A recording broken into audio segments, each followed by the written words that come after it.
Hello friends, study मोहल्ला में एक बार फिर से आप सभी का स्वागत है। दोस्तों, एम्स की तरफ से बहुत बड़ी खुशखबरी आ चुकी है।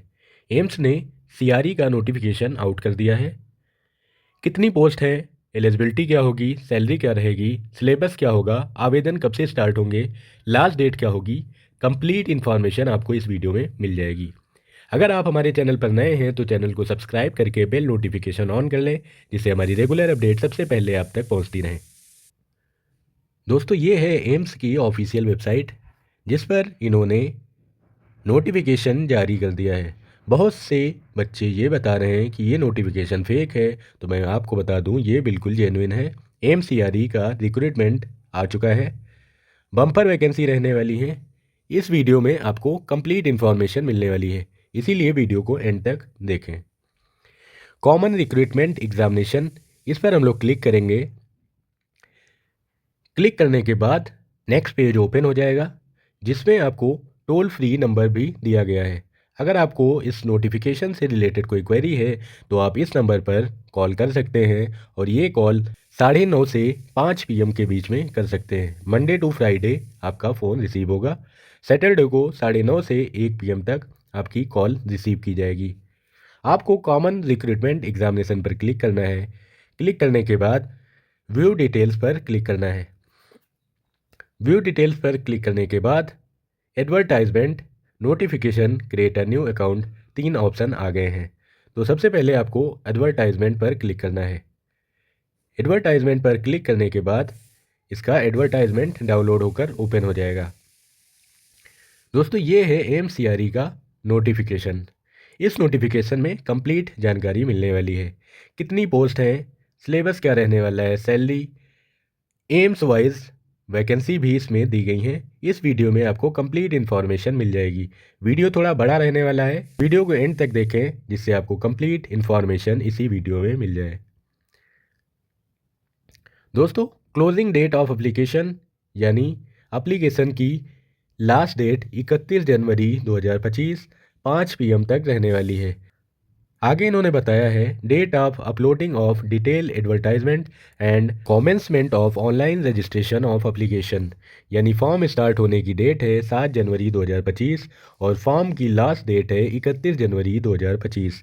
Date of status of application form for acceptance to appear in examination, यानी आपका फॉर्म एक्सेप्ट हुआ है या रिजेक्ट, ये 11 फरवरी 2025 को आपको पता चल जाएगा।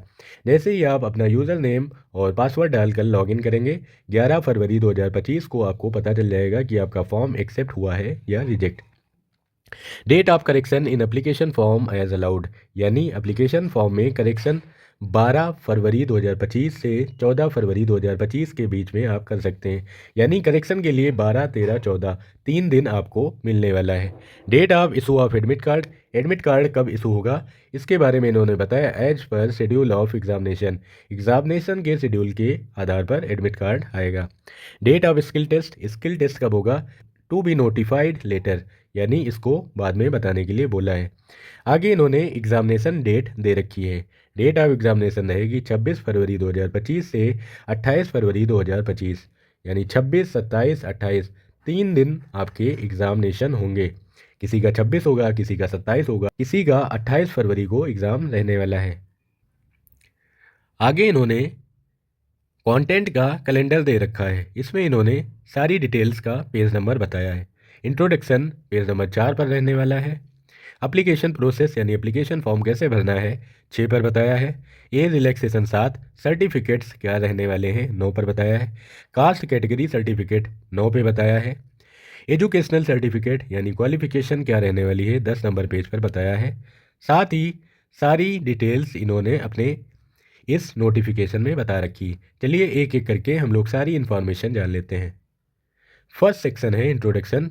इसमें इन्होंने बताया हुआ है कि कॉमन रिक्रूटमेंट के अंदर जो सेंट्रल गवर्नमेंट एम्स है, इनके अंडर आने वाली बहुत सारी संस्थाओं के अंदर जो एग्ज़ाम होते हैं उसका ये कंबाइन एग्ज़ाम करवाते हैं। तो सारी ये इकट्ठा वैकेंसी निकालते हैं और उसका एग्ज़ाम करवा के उस पर कैंडिडेट्स को फिल करते हैं। आगे इन्होंने बताया है कि इसमें कौन कौन से इंस्टीट्यूशन शामिल हैं, यानी कौन कौन सी संस्था एम्स सीआरई में अपना पार्टिसिपेशन कर रही है। सबसे पहला है AIIMS Awantipora, AIIMS Bathinda, AIIMS Bhopal, AIIMS Bhubaneswar, AIIMS Bibinagar, AIIMS Bilaspur, AIIMS Deoghar, AIIMS Gorakhpur. आगे इन्होंने बताया है एड्रेस कि कौन सा एम्स कहाँ है, और सारे एम्स की ऑफिशियल वेबसाइट भी आगे इन्होंने दे रखी है। नेक्स्ट है AIIMS Guwahati, AIIMS Jodhpur, AIIMS Kalyani, AIIMS new Delhi, AIIMS Mangalagiri, AIIMS Nagpur, AIIMS Patna, AIIMS Raebareli, AIIMS Raipur, AIIMS Rajkot, AIIMS Rishikesh, AIIMS Vijaypur जो जम्मू कश्मीर में है। आगे है Atal Bihari Vajpayee institute of medical sciences and doctor Ram Manohar Lohia hospital new Delhi, AIIMS central arm police force institute of medical sciences, AIIMS CAPFIMS। अगला है employ state insurance corporation ESIC भी इस vacancy में शामिल है। नेक्स्ट है regional institute of medical sciences RIMS Imphal. अगला है regional institute of paramedical and nursing sciences Aizawl. Vardhman Mahavir medical college and Safdarjung hospital भी इस एम्स सीआरई में पार्टिसिपेशन कर रहा है, यानी ये लोग एम्स सीआरई के थ्रू अपनी रिक्रूटमेंट कंप्लीट कर रहे हैं। नेक्स्ट है रूरल हेल्थ ट्रेनिंग सेंटर, और लास्ट है Indian council of medical research ICMR भी इसमें पार्टिसिपेशन कर रहा है। सेक्शन 2 है एप्लीकेशन प्रोसेस। एप्लीकेशन प्रोसेस कैसे रहने वाली है इसके बारे में इन्होंने बताया है। इन्होंने बताया submit their application form through online mode. आपका जो एप्लीकेशन फॉर्म होगा वो ऑनलाइन मोड में ही भरा जाएगा, जिसके लिए वेबसाइट रहने वाली है www.aimsexams.ac.in। इस पर आपको जाकर अपना फॉर्म फिल करना है। Including the registration slip of the online application form are required to be sent in physical form. Any kind of physical document regarding registration will be treated as null and void. It will be destroyed. However, all the applicants are advised to keep a copy of registration slip with them along with proof of payment. इनका कहना है कि registration करने के बाद उसकी एक hard copy निकाल के अपने पास रख लीजिए, साथ ही अपनी फ़ी पेमेंट की भी रसीद आप प्रिंट आउट करवा के अपने पास रख लें। Correction in registration will not be considered through any mode that is email or letter। यानी अगर आपके रजिस्ट्रेशन में कोई गलती हो जाती है तो उसके लिए ईमेल और लेटर के माध्यम से करेक्शन नहीं होगा। Hence, candidates are advised to fill their registration form carefully as no correction will be allowed after specified date as पर द प्रोसीजर। इसीलिए कैंडिडेट्स को एडवाइस किया जाता है कि अपना रजिस्ट्रेशन फॉर्म अच्छे से देखकर भरें, क्योंकि इसमें करेक्शन नहीं हो पाएगा। आगे देखते हैं, ये सारी फॉर्म फिल करने की प्रोसीजर्स हैं। आगे इन्होंने चॉइस एंड प्रीफरेंस के बारे में बताया हुआ है। मतलब इसमें जो 27-28 ऑर्गेनाइजेशन पार्टिसिपेट कर रहे हैं, मतलब 27-28 हॉस्पिटल जो अपनी रिक्रूटमेंट सीआरई के जरिए करवा रहे हैं, उसमें आप चॉइस फिलिंग कैसे कर देंगे। मतलब आपको फर्स्ट प्रीफरेंस पे कौन सा एम चाहिए, सेकंड पे कौन चाहिए, थर्ड पे कौन चाहिए, ऐसा इसमें इन्होंने बताया है कि कैसे आपको चॉइस प्रीफरेंस सिलेक्ट करना है। As the CRE 2024 is common recruitment for recruitment in various participating organization, choices will be invited as later stage from qualified candidate। Choice जो है वो लेटर स्टेज में क्वालिफाइड कैंडिडेट से लिया जाएगा। Any candidate who fails to exercise choice and preference in the given duration will not be considered for selection at any stage after closing date of exercises of choice। यानी अगर कोई student choice fill नहीं करेगा तो उसका बाद में form reject कर दिया जाएगा। In case a candidate fills choice to only few organization, despite being eligible to fill choice in other organization will not be considered for selection। जो कुछ ऑर्गेनाइजेशन के लिए फिल कर रहे हैं तो बचे हुए ऑर्गेनाइजेशन के लिए उनका प्रीफरेंस नहीं माना जाएगा। Therefore, all candidates who are supposed to fill choices when invited must exercise cautiously as it may lead denial of appointment without any further notice, यानी जो गलती करेंगे उनका अपॉइंटमेंट कैंसिल कर दिया जाएगा।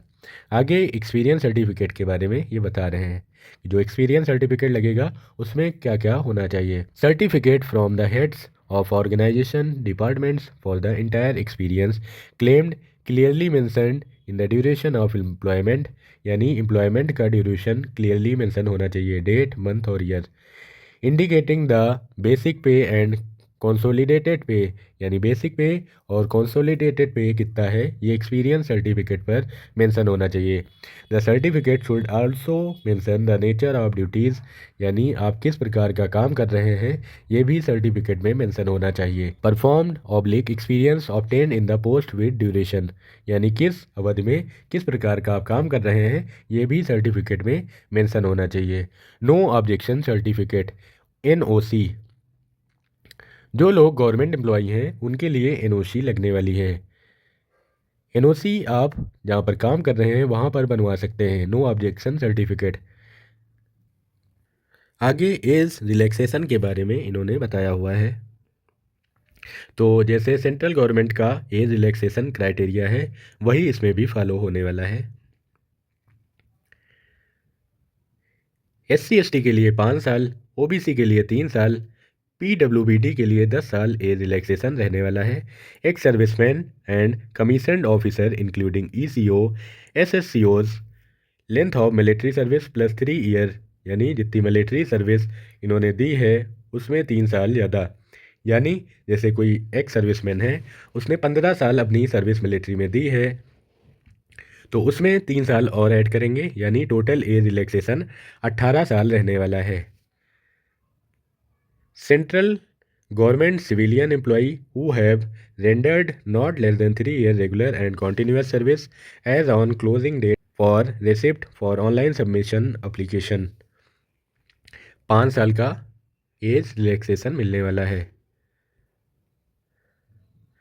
For group C post candidates who orderly been domiciled in the state of Jammu Kashmir unreserved general category, यानी जो स्टूडेंट जम्मू कश्मीर के रहने वाले हैं उनको ग्रुप सी की पोस्ट के लिए 5 साल का रिजर्वेशन मिलने वाला है। Candidates who has ordinarily been domicile in the state of Jammu Kashmir OBC, उनको 8 साल का रिजर्वेशन मिलने वाला है एज रिलैक्सेशन में। Candidates who has ordinarily have been domiciled in the state of Jammu Kashmir SC/ST, उनको 10 साल का रिजर्वेशन एज रिलैक्सेशन में मिलने वाला है। आगे और भी एज रिलैक्सेशन की बात इन्होंने बता रखी है। अगर आपको कोई स्पेशल ट्रेड में है तो आप अपने से रिलेटेड रिजर्वेशन इसमें देख सकते हैं। आगे सर्टिफिकेट्स के बारे में इन्होंने बताया है। कास्ट कैटेगरी सर्टिफिकेट्स के बारे में इन्होंने अपने नोटिफिकेशन में मेंशन कर रखा है। Candidates applying under OBC category must produce the valid caste certificate in format provided by DOPT। Rule आया था उसके अकॉर्डिंग OBC का सर्टिफिकेट जारी होना चाहिए जो कि नया होना चाहिए। इसी तरह आपकी जो भी कैटेगरी है उसके लिए आप अपना अच्छा और नया सर्टिफिकेट बनवा लें। एजुकेशनल सर्टिफिकेट के बारे में आगे बताया हुआ है। Crucial date for deciding eligibility will be closing date of online registration as mentioned under important dates in this DRA, यानी फॉर्म फिल करने की जो लास्ट डेट होगी उसी डेट के अकॉर्डिंग आपके एजुकेशनल सर्टिफिकेट काउंट किए जाएंगे।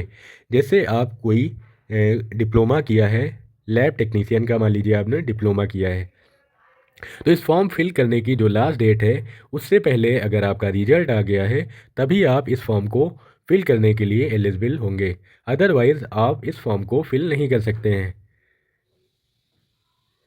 आगे इन्होंने बताया those who are employment with state central government PSU must submit no objection certificate from the employer at the time of verification of document और आस्क्ड टू अपलोड, यानी अगर आप गवर्नमेंट एम्प्लॉई हैं तो आपको NOC बनवा कर डॉक्यूमेंट वेरिफिकेशन के टाइम प्रोड्यूस करना पड़ेगा।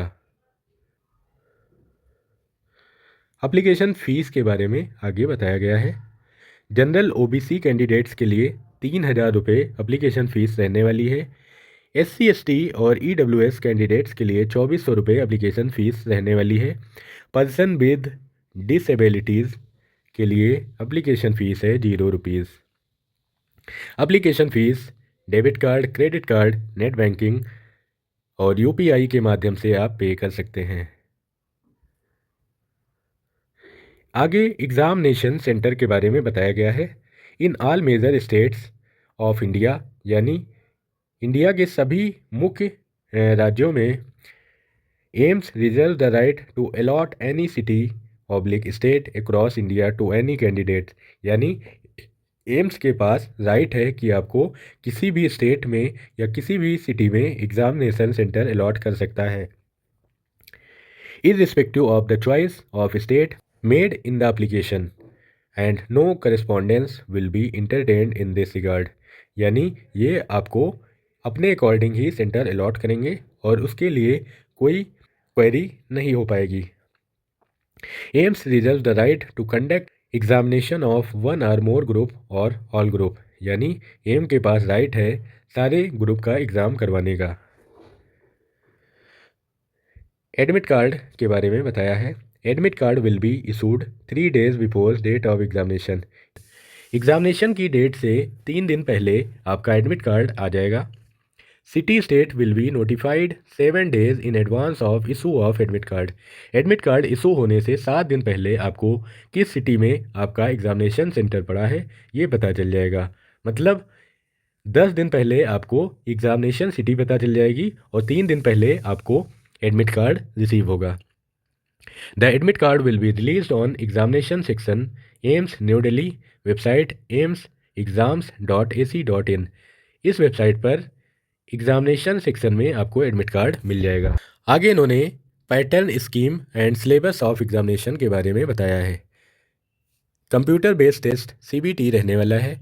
The duration of examination shall be 90 minute, 90 minute का आपका एग्जामिनेशन होगा। 100 MCQs of 400 marks with 4 alternative for each question, where each question will be carry 4 mark। 100 question रहने वाले हैं, एक क्वेश्चन 4 नंबर का रहेगा और टोटल 400 नंबर का पेपर रहने वाला है। 100 क्वेश्चन के लिए 90 मिनट का समय मिलने वाला है। 25 MCQs related to general knowledge and aptitude knowledge of computer, यानी जनरल नॉलेज एप्टीट्यूड और कंप्यूटर से 25 MCQs रहेंगे। 75 MCQs related to domain of respective group, आप जिस पोस्ट के लिए फॉर्म फिल कर रहे हैं उससे 75 क्वेश्चंस पूछे जाएंगे और 25 क्वेश्चन जनरल नॉलेज एप्टीट्यूड और कंप्यूटर साइंस से रहने वाले हैं। Question paper will be divided in 5 section each of 18 minute duration, question paper 5 section में डिवाइड होगा और सबके लिए 18 मिनट आपको दिए जाएंगे। Medium of examination for all groups where qualification 10th, यानी 10th के लेवल पर जो एग्ज़ाम होगा वो बाइलिंगुअल होगा, जिसमें हिंदी और इंग्लिश दोनों में एग्ज़ाम रहेगा। For all groups post where specific technical domain knowledge is essential qualification और post carry educational qualification bachelor और higher, the medium of examination will be English only, यानी जिसमें टेक्निकल लेवल का पूछा जाएगा और जिसमें बैचलर, कम से कम बैचलर या हायर, बैचलर या उससे हायर क्वालिफिकेशन होगी, उसका एग्ज़ाम इंग्लिश में ही होने वाला है। यानी अगर आप BSc DMLT का फॉर्म फिल कर रहे हैं तो आपको पेपर इंग्लिश में मिलने वाला है। Qualification and other criteria, qualification और अदर क्राइटेरिया के बारे में बताया है। Each questions will carry equal mark for each, सभी क्वेश्चन के लिए 4 नंबर दिए जाएंगे। There will be negative marking of 1/4, यानी 1/4 क्वेश्चन की नेगेटिव मार्किंग रहने वाली है। The qualifying mark will be 40% for unreserve and EWS, 35% for OBC and 30% for SC and ST। For PWBD irrespective of category qualifying mark will be 30%, PWBD category के लिए 30% qualifying mark रहने वाले हैं। अगर इससे कम नंबर आपके रहेंगे तो आप डिसक्वालीफाई कर दिए जाएंगे। सिलेबस एंड लैंग्वेज, आगे इन्होंने सिलेबस और किस लैंग्वेज में आपका एग्ज़ाम रहने वाला है इसके बारे में बताया है। आप अपनी ट्रेड के अकॉर्डिंग लैंग्वेज देख सकते हैं। दोस्तों मोस्ट डिमांडिंग पोस्ट जो है लैब टेक्नीशियन, इसके लिए बाईलिंगुअल यानी इंग्लिश और हिंदी दोनों में एग्ज़ाम रहने वाला है, जिसमें general math, English and hospital service related 25 number का जनरल मैथ, इंग्लिश और जनरल एप्टीट्यूड रहेगा, और आपकी ट्रेड से रिलेटेड 75 क्वेश्चंस रहेंगे। 25 नंबर का नॉन टेक्निकल और 75 नंबर का टेक्निकल पूछा जाएगा। आगे ड्रेसर हॉस्पिटल अटेंडेंट ग्रेड 3 के लिए एग्ज़ाम बाईलिंगुअल होगा, यानी हिंदी और इंग्लिश दोनों में पेपर आएगा। इसका भी सिलेबस सेम ही रहने वाला है। आप अपनी पोस्ट का सिलेबस और मीडियम ऑफ एग्जामिनेशन देख सकते हैं।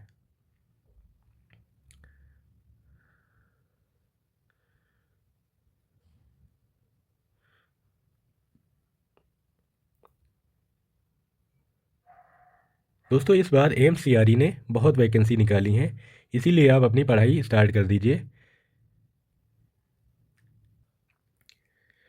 आगे इन्होंने essential qualification and other eligibility criteria बता रखा है, यानी किस पोस्ट के लिए क्या क्वालिफिकेशन होगी, एज लिमिट क्या होगी, पे लेवल क्या होगा, ये सब कुछ बता रखा है। इसके बाद ये एम्स वाइज वैकेंसी भी बताए हैं कि किस एम्स में किस पोस्ट के लिए कितनी वैकेंसी रहने वाली हैं।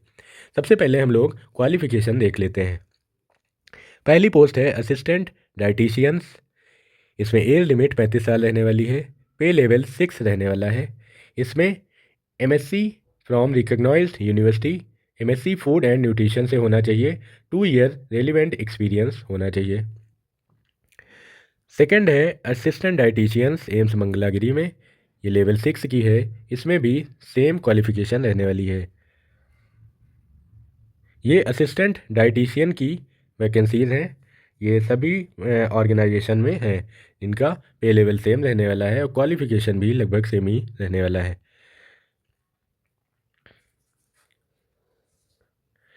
सेकंड है असिस्टेंट एडमिनिस्ट्रेटिव ऑफिसर।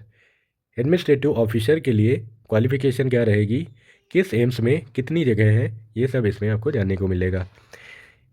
आईसीएमआर में पे लेवल 6 रहने वाला है। इसमें minimum 3 year bachelor degree in any discipline from recognised university institution, यानी आपके पास 3 ईयर का बैचलर डिग्री होना चाहिए। साथ ही working knowledge of computer, MS office, MS power होना चाहिए। सारे ऑर्गेनाइजेशन की डिटेल्स इसमें दी हुई है।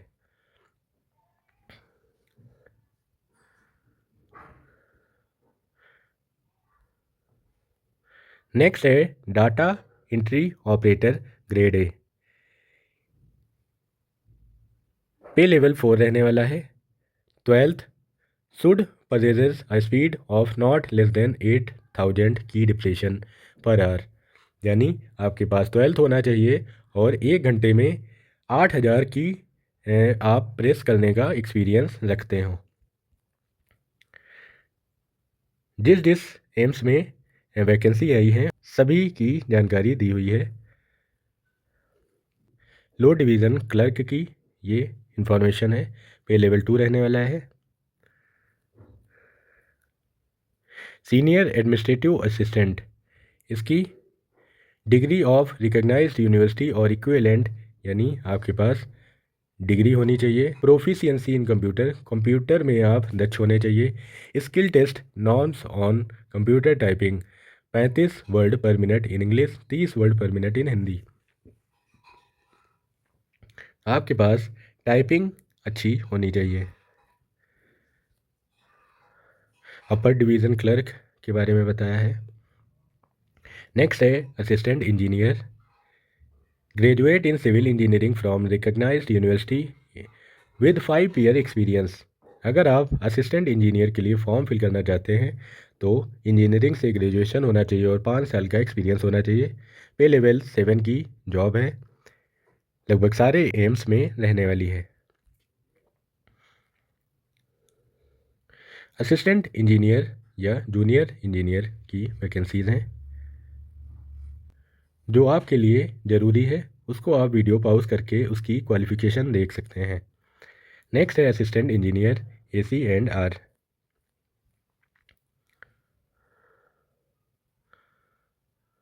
अगला है ऑडियोमीटर टेक्नीशियन या स्पीच थेरेपिस्ट। इसकी क्वालिफ़िकेशन दी हुई है, पे लेवल है 5।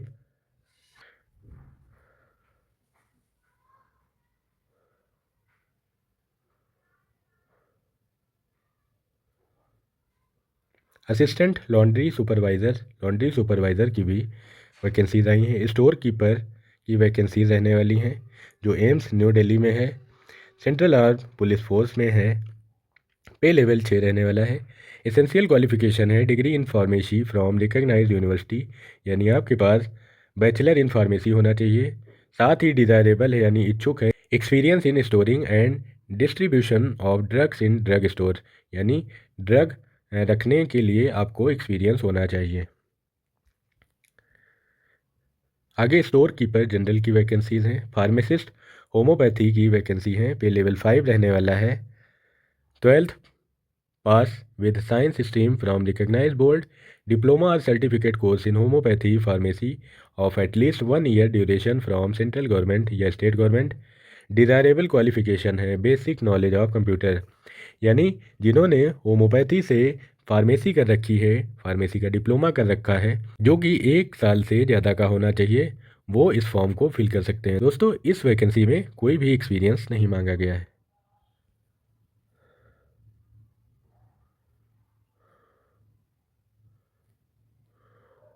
कैशियर की वैकेंसी आई हुई है। जूनियर मेडिकल रिकॉर्ड ऑफिसर की वैकेंसीज हैं।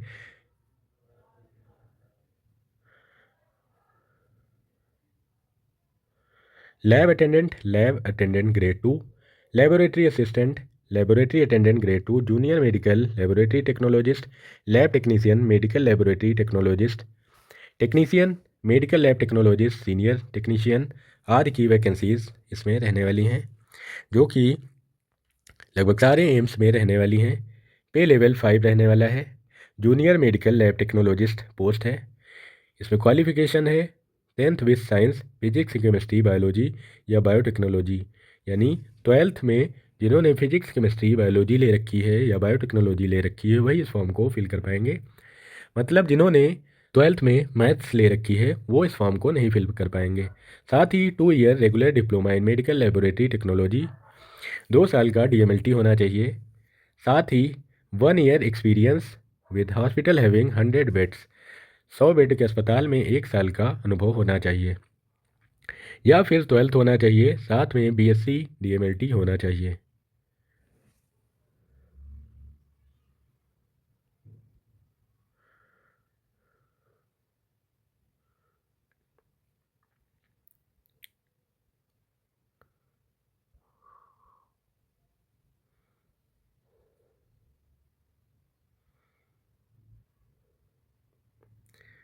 ये वैकेंसी लगभग सभी एम्स में आई हुई हैं।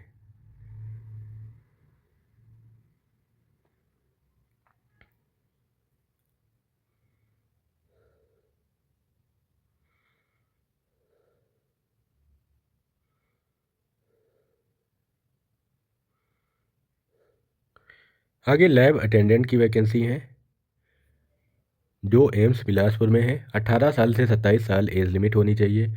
पे लेवल है 2।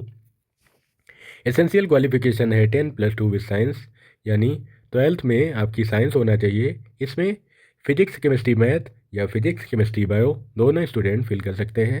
साथ ही diploma in medical lab technology DMLT होना चाहिए। साथ ही 2 ईयर एक्सपीरियंस के ये डिज़ायरेबल है, यानी इनकी इच्छा है कि 2 साल का एक्सपीरियंस होना चाहिए। अगर आपके पास एक्सपीरियंस नहीं है तब भी आप इस फॉर्म को फिल कर सकते हैं, क्योंकि एसेंशियल क्वालिफिकेशन में एक्सपीरियंस नहीं है, एक्सपीरियंस सिर्फ डिज़ायरेबल क्वालिफिकेशन में दिया हुआ है। Lab attendant grade 2 AIIMS Patna में वैकेंसी है। पे लेवल 2 रहने वाला है। एसेंशियल क्वालिफिकेशन है 12th विद साइंस, DMLT और डिज़ायरेबल है 2 year experience. Lab attendant grade 2 AIIMS Bhopal में वैकेंसी रहने वाली हैं। 12th साइंस से होना चाहिए, DMLT होना चाहिए और 2 साल के एक्सपीरियंस का इच्छुक एम्स भोपाल है। ये सभी लैब अटेंडेंट ग्रेड 2 की वैकेंसीज़ हैं, जो कि डिफरेंट एम्स में रहने वाली हैं। नेक्स्ट है लैब टेक्नीशियन। एम्स भोपाल में इसकी पोस्ट रहने वाली हैं। एसेंशियल में 12th विद साइंस और DMLT। डिज़ायरेबल हैं BSc इन मेडिकल लैब टेक्नोलॉजी। यानी आपके पास 12th में साइंस होनी चाहिए, साथ ही डीएमएलटी है तो आप इस फॉर्म को फिल कर सकते हैं। लेकिन इनकी इच्छा है कि BSc in medical lab technology के बच्चे फॉर्म को फिल करें। अगर आप डिप्लोमा हैं तब भी आप इस फॉर्म को फिल कर सकते हैं। पे लेवल 5 रहने वाला है। आगे ये सारी लैब टेक्नीशियन की पोस्ट है जो AIIMS Mangalagiri, AIIMS Nagpur, AIIMS Raipur में रहने वाली हैं। क्वालिफिकेशन सबकी सेम रहने वाली है। आगे लेबोरेटरी टेक्नीशियन एम्स बठिंडा है। एज लिमिट 21 से 30 साल रहने वाली है। एसेंशियल क्वालिफिकेशन है 12th विद साइंस, डीएमएलटी, साथ ही डिज़ायरेबल हैं बीएससी इन डीएमएलटी, यानी BSc in medical laboratory technology के डिज़ायरेबल हैं। आगे लेबोरेटरी असिस्टेंट की वैकेंसी है जो regional institute of medical sciences Imphal में रहने वाली हैं। एज लिमिट 35 साल हाईएस्ट रहने वाली है। पे लेवल 2 की वेतन रहने वाला है। एसेंशियल क्वालिफिकेशन है मैट्रिकुलेशन यानी 10th। सेकंड है trend in laboratory technology for 1 year, यानी 1 साल का लेबोरेटरी टेक्नीशियन का आपके पास डिप्लोमा या सर्टिफिकेट होना चाहिए। इसमें ये डिज़ायरेबल हैं नॉलेज ऑफ मणिपुरी, यानी जिसको मणिपुरी आती है उसको प्रीफरेंस मिलने वाला है। इसमें किसी भी चीज़ का एक्सपीरियंस नहीं मांगा गया है। 1 साल का आपका डिप्लोमा या सर्टिफिकेट कोर्स होना चाहिए, साथ ही आपको मणिपुरी आनी चाहिए, ऐसा इनकी डिज़ायर है यानी इच्छा है। नेक्स्ट है मेडिकल लेबोरेटरी टेक्नोलॉजिस्ट जो कि सेंट्रल आर्म्ड पुलिस फोर्स में वैकेंसीज रहने वाली हैं। मैक्सिमम एज लिमिट है 30 साल। पे लेवल 6 रहने वाला है। बैचलर डिग्री इन मेडिकल लेबोरेटरी टेक्नोलॉजी यानी बीएससी एमएलटी होना चाहिए। 2 year relevant experience in laboratory attach with hospital having 100 beds, यानी 100 बेड हॉस्पिटल में 2 साल का एक्सपीरियंस होना चाहिए, साथ ही बैचलर डिग्री होनी चाहिए। सीनियर टेक्नीशियन की वैकेंसीज हैं एम्स रायबरेली में। एज लिमिट 40 साल रहने वाली है। BSc in medical lab technology यानी बीएमएलटी होना चाहिए। 10 ईयर एक्सपीरियंस इन कंसर्न फील्ड, 10 साल का अनुभव होना चाहिए। पे लेवल 7 की सैलरी रहने वाली है। नेक्स्ट है technical assistant technician AIIMS Nagpur में वैकेंसीज रहने वाली हैं। 25 से 35 साल एज लिमिट होनी चाहिए। क्वालिफिकेशन है BSc in medical lab technology और इक्विवेलेंट यानी बीएमएलटी या इसके समकक्ष होनी चाहिए। 5 साल का एक्सपीरियंस होना चाहिए, या फिर diploma in medical laboratory technology या इक्विवेलेंट। आपके पास बीएससी इन एमएलटी होना चाहिए और 5 साल का एक्सपीरियंस, या फिर डीएमएलटी होना चाहिए और 8 साल का एक्सपीरियंस। नेक्स्ट है technical assistant technician AIIMS Guwahati में पोस्ट रहने वाली है। 25 से 35 साल एज लिमिट रहने वाली है। लेवल 6 की पोस्ट है। BSc in medical lab technology, 5 year experience या DMLT plus 8 years experience qualification रहने वाली है। आगे है टेक्नीशियन एम्स बीबी नगर में, इसकी वैकेंसी रहने वाली है। 25 साल से 35 साल एज लिमिट रहने वाली है। क्वालिफिकेशन है BSc in medical lab technology, 5 year experience या डीएमएलटी प्लस 8 साल एक्सपीरियंस रहने वाला है।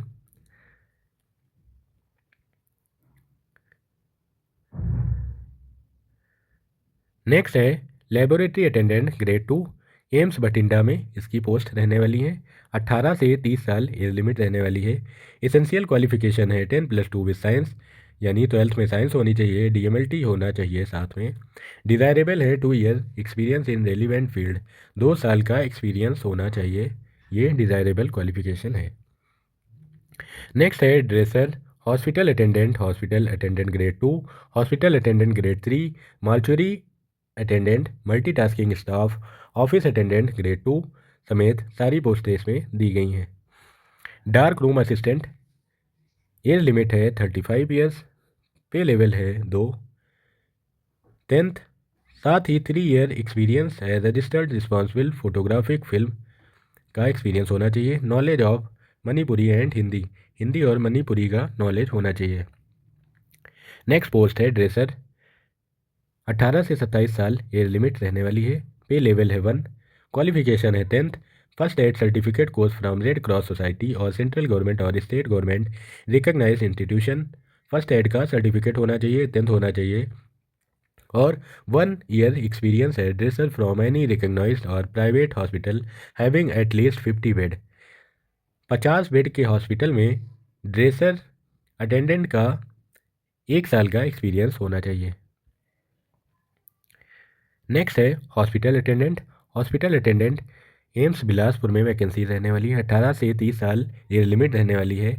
मैट्रिकुलेशन फ्रॉम रिकग्नाइज्ड स्कूल, आपके पास 10th होना चाहिए। Certificate course in hospital services conducted by recognised institution such as saint john's ambulance. Saint john's ambulance से आपका फर्स्ट एड सर्टिफिकेट होना चाहिए। डिज़ायरेबल है experience of having work in hospital, किसी hospital में आपने काम किया हो। दोस्तों ये डिज़ायरेबल क्वालिफ़िकेशन है। अगर आपके पास ये नहीं है तब भी आप फॉर्म फिल कर सकते हैं। आपके पास 10th होना चाहिए, साथ ही फर्स्ट एड का सर्टिफिकेट होना चाहिए, तब आप इस फॉर्म को फिल करने के लिए एलिजिबल माने जाएंगे।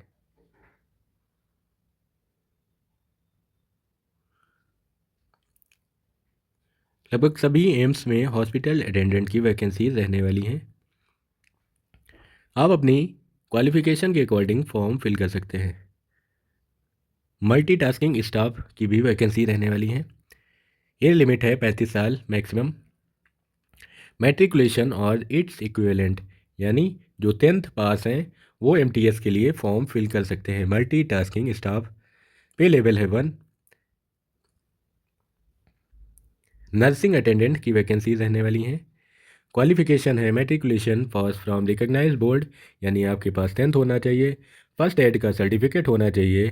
1 year experience in 50 bedded hospital, 50 bed के हॉस्पिटल में 1 साल का अनुभव होना चाहिए। नेक्स्ट वैकेंसी है OT assistant. Employ state insurance corporation ESIC में वैकेंसीज रहने वाली हैं।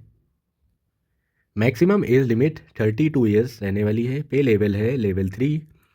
क्वालिफिकेशन सीनियर सेकेंडरी 12th रहने वाली है। साथ ही 1 year experience in OT from recognised hospital, 12th होना चाहिए। साथ ही ओटी का 1 साल का अनुभव होना चाहिए। और भी ओटी असिस्टेंट की वैकेंसीज हैं जो डिफरेंट एम्स या सेंट्रल गवर्नमेंट ऑर्गेनाइजेशन में रहने वाली हैं। आप अपनी क्वालिफिकेशन के अकॉर्डिंग फॉर्म को फिल कर सकते हैं। ऑफिस अटेंडेंट ग्रेड 2 की वैकेंसी रहने वाली हैं। 10th पास और आईटीआई इक्विवेलेंट, 10th होना चाहिए या आईटीआई होना चाहिए।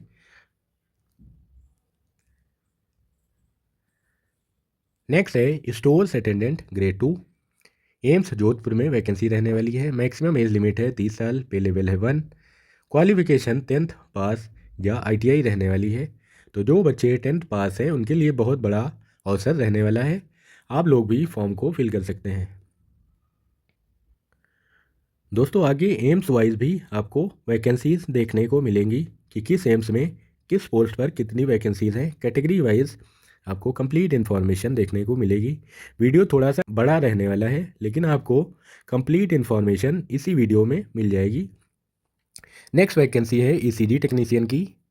पे लेवल 4 रहने वाला है। क्वालिफिकेशन है 10+2 इन साइंस, यानी 12th में साइंस होना चाहिए। 2 year diploma in ECG from central और स्टेट गवर्नमेंट, 2 साल का ईसीजी टेक्नोलॉजी का डिप्लोमा होना चाहिए और 12th में साइंस होना चाहिए, तब आप ईसीजी टेक्नीशियन का फॉर्म फिल कर सकते हैं। इसमें एक्सपीरियंस नहीं मांगा गया है। ईसीजी टेक्नीशियन डिफरेंट ऑर्गेनाइजेशन में वैकेंसीज रहने वाली हैं। लाइब्रेरी अटेंडेंट की भी वैकेंसीज हैं। लैब टेक्नीशियन ईईजी की वैकेंसीज रहने वाली हैं। टेलीफोन ऑपरेटर की वैकेंसीज, मैकेनिक की वैकेंसीज, रिस्पायरेटरी लेबोरेटरी असिस्टेंट की vacancy, technical assistant technician, technical officer की वैकेंसीज रहने वाली हैं।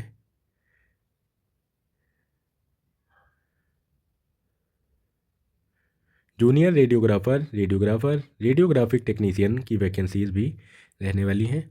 आप अपनी क्वालिफिकेशन के अकॉर्डिंग आप पोस्ट पर फॉर्म फिल कर सकते हैं।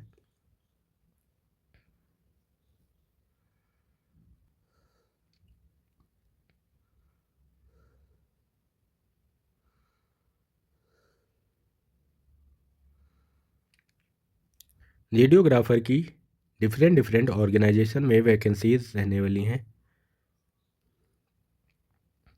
जिसमें एम्स है, ईएसआईसी हैं,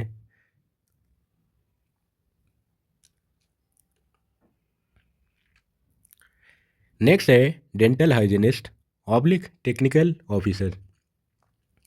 एम्स बठिंडा में वैकेंसी रहने वाली हैं। 21 साल से 35 साल एज लिमिट रहने वाला है। पे लेवल है 6। क्वालिफिकेशन है 12th। Diploma in dental hygiene, साथ ही registered as dental hygienist. Dental hygienist में रजिस्ट्रेशन भी जरूरी है। डेंटल मैकेनिक की पोस्ट है।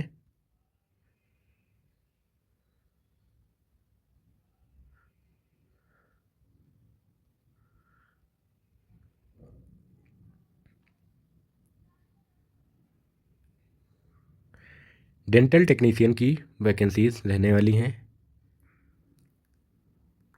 रेडियो थेरेपिक टेक्नीशियन की वैकेंसीज हैं। न्यूक्लियर मेडिसिन टेक्नोलॉजिस्ट की वैकेंसीज रहने वाली हैं। ऑप्थेल्मिक टेक्नीशियन ग्रेड 1, ऑप्टोमेट्रिस्ट की वैकेंसीज।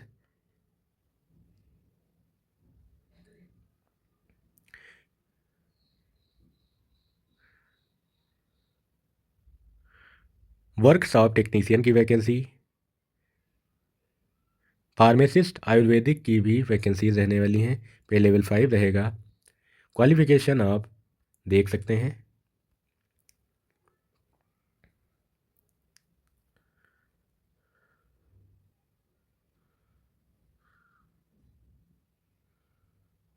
एम्ब्रियोलॉजिस्ट की भी वैकेंसीज रहने वाली हैं। असिस्टेंट सिक्योरिटी ऑफिसर की वैकेंसी। फायर टेक्नीशियन की vacancy. Security cum fire assistant की vacancy. Community based rehabilitation worker की vacancy. Multi rehabilitation worker, social worker, junior Hindi translator की वैकेंसी।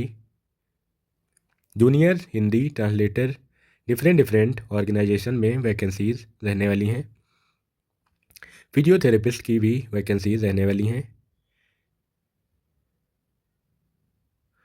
दोस्तों आगे हम लोग एम्स वाइज वैकेंसीज़ की बात करेंगे। किस एम्स में किस पोस्ट के लिए कितनी वैकेंसीज रहने वाली हैं। योगा इंस्ट्रक्टर की भी वैकेंसी रहने वाली हैं।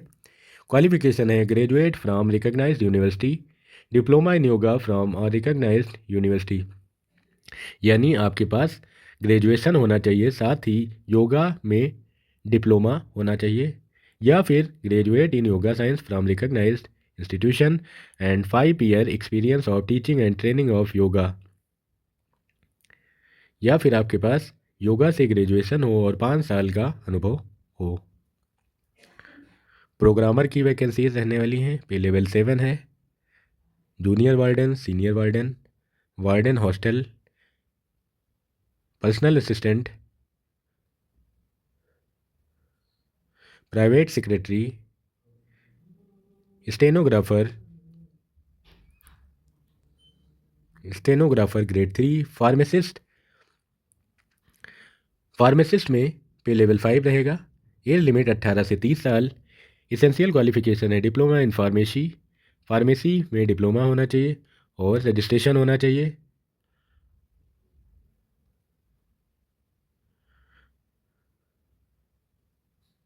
फार्मासिस्ट में सभी एम्स में वैकेंसीज़ हैं। आप जिस एम्स में फॉर्म फिल करना चाहें उसमें कर सकते हैं। नर्सिंग ऑफिसर की भी वैकेंसी रहने वाली है। पे लेवल 7 होने वाला है। Caretaker, sanitary inspector, tailor grade 3, plumber, painter, carpenter, assistant store officer, सभी वैकेंसीज रहने वाली हैं। Store keeper, coding clerk, medical record assistant,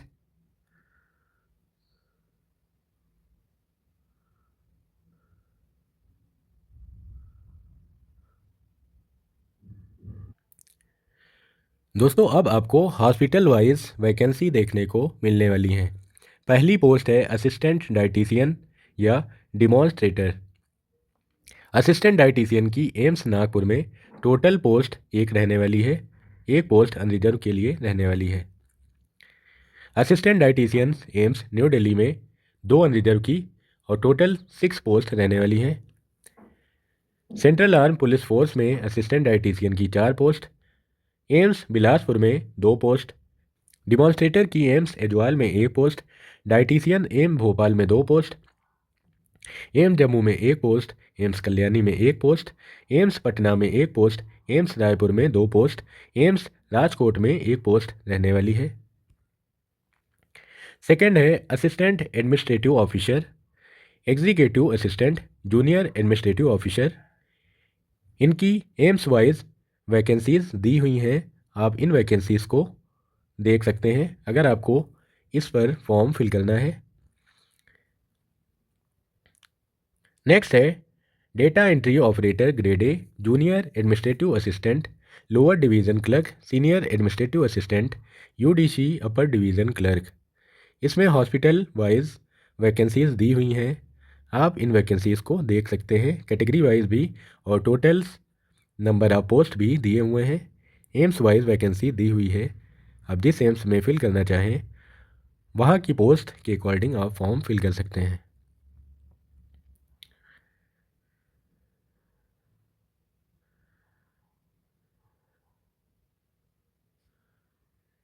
next है असिस्टेंट इंजीनियर या junior engineer civil.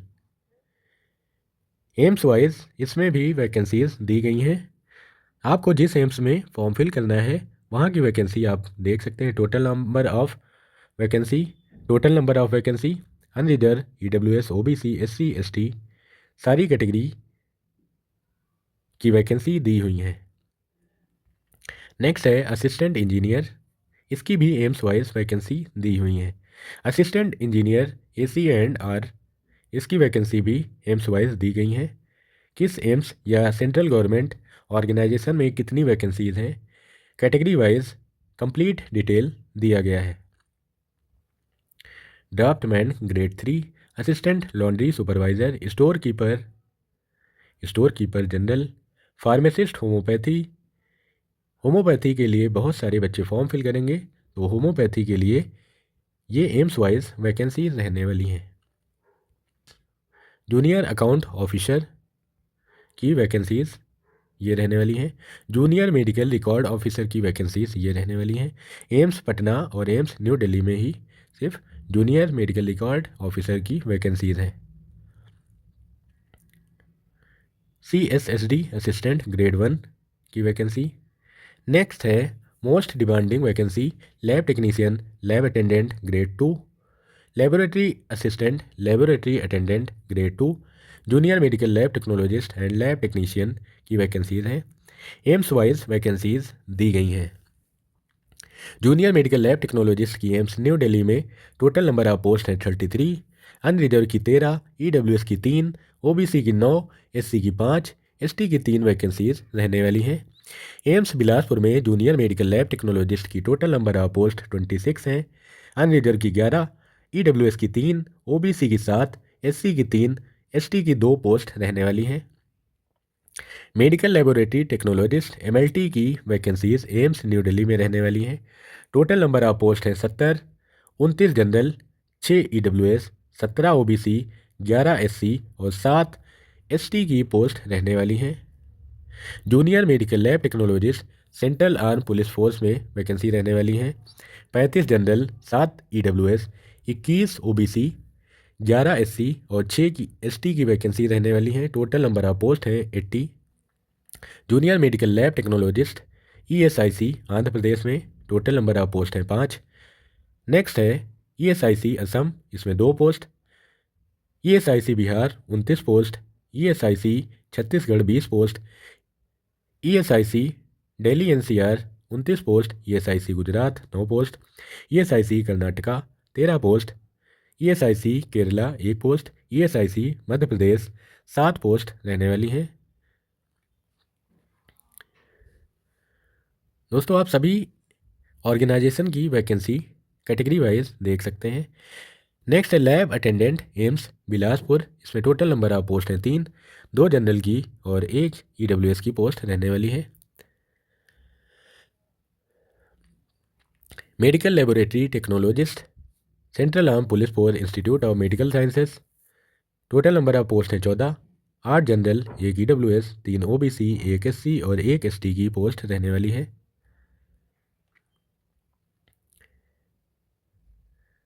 Technician laboratory AIIMS Nagpur, AIIMS Rajkot, AIIMS Raebareli, AIIMS Bathinda, AIIMS Jammu, AIIMS Mangalagiri और AIIMS Mangalagiri में post रहने वाली हैं।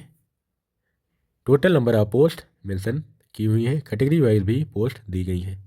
नेक्स्ट है dresser, hospital attendant grade 3, nursing orderly, mortuary attendant, multitasking staff MTS, nursing attendant की post AIIMS wise दी गई हैं।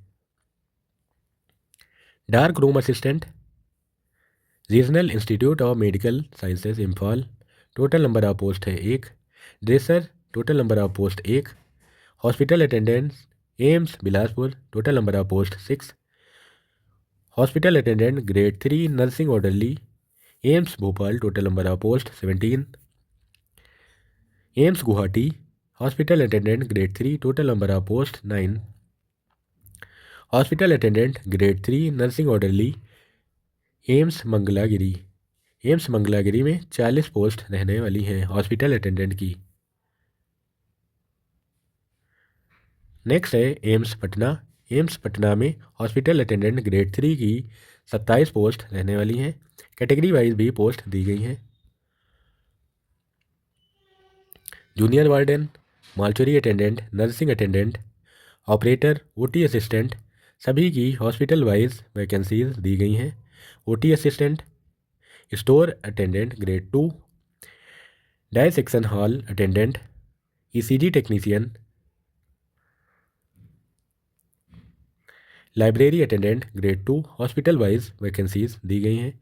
लैब टेक ईईजी की भी वैकेंसी दी गई हैं।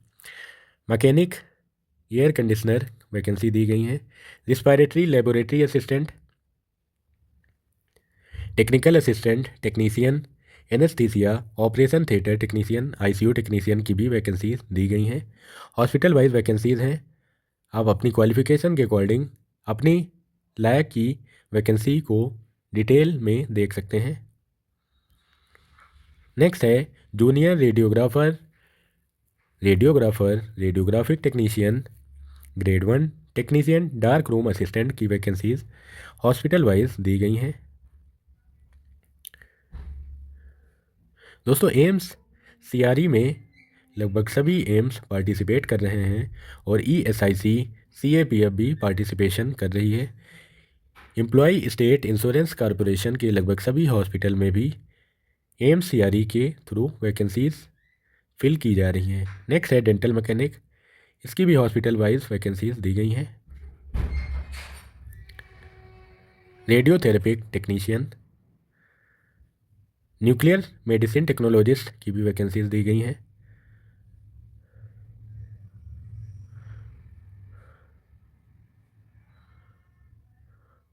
फार्मासिस्ट आयुर्वेदिक की वैकेंसी दी गई हैं। ईएसआईसी दिल्ली एनसीआर में टोटल नंबर ऑफ पोस्ट है 13। ईएसआईसी गुजरात में 2 पोस्ट, ईएसआईसी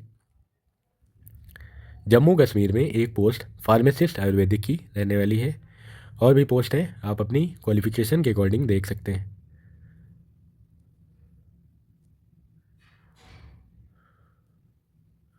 ऑक्यूपेशनल थेरेपिस्ट की वैकेंसी, लाइब्रेरियन ग्रेड 3 की भी वैकेंसीज दी गई हैं। ड्राइवर की वैकेंसीज दी गई हैं। एम्स वाइज वैकेंसीज मेंशन है, आप एम्स वाइज वैकेंसीज देख सकते हैं।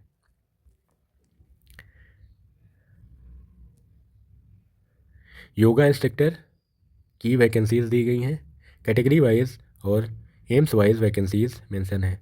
Programmer, assistant warden, hostel warden, junior warden की भी vacancies AIIMS wise category wise mention. Stenographer की वैकेंसीज दी गई हैं।